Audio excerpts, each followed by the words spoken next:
کراچئ کې و ریل ګاډي کې موږ ډبه وکړه او ټول ملګري پکې یو ځای کېناستو.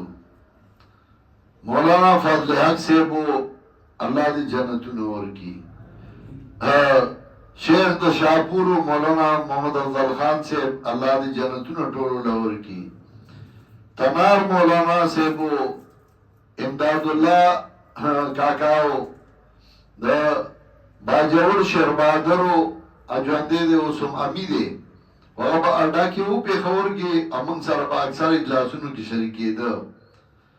یعقوب نوم یې و، پخوا پېښور کې اډا کې ټیکې به سیخانو ټیکې به یې کولې، اوس په پنجاب کې اوسېږي. داسې نور ملګري وو، نو موږ ډبه وکړه او په هغه ډبه کې موږ روان وو.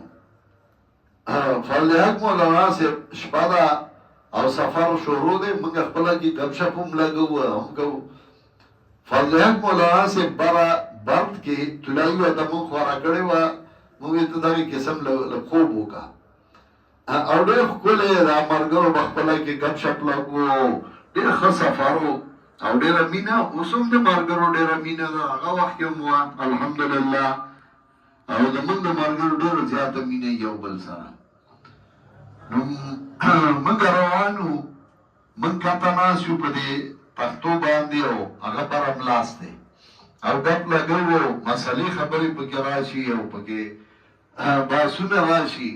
هغه یو بل کس سیوا ناست دی، هغه چېرته څه سوچه مشرک و، په هغه دا خبرې ډېرې بدې لګېدې، خو موقع یې نه مونده او دلته موږ ته یې څه ویلی نه شو. په دې کې یو ملګري د امیانو ملګرو کې یو تن بل ته ووایي هلکه ناسوار شته، ګزاري شته؟ نو هغه ته ووایي راکړه لږ یو چونډی ګزاری یې اچوم. نو هغه ورله هغه ډبې ورکړه. نو پخوا به د دې ناسوارو ډبي وو، د پاسه به بې شیشه لګېدلې وه او هغې کې به ناسوار وو. نو ناسواري سړي چې به ډبې راواغست نو اول به یې داسې ونیسه، نو بیا به یې داسې شیشه ځان ته ونیوله، غاښونه به یې پکې وکتل چې ساه شوي دي که نه، بیا به یې یو ټک وله داسې ورکړه، بیا به یې دا ډبې داسې به په دغه کلاو کړه، چونډی به یې ترېنه واخیسته، گر شناست قدر این نسوار را بې فروشي جبه و دستار را، بیا به یې ترې چونډی واخیسته. هغه هغه ډبې را واخیسته چې دا ناسوارو چونډی واچوله. نو دا بل سړی وه تاسو مولیان یې ناسواره چوئ، تاسو مولیان یې ناسواره چوئ.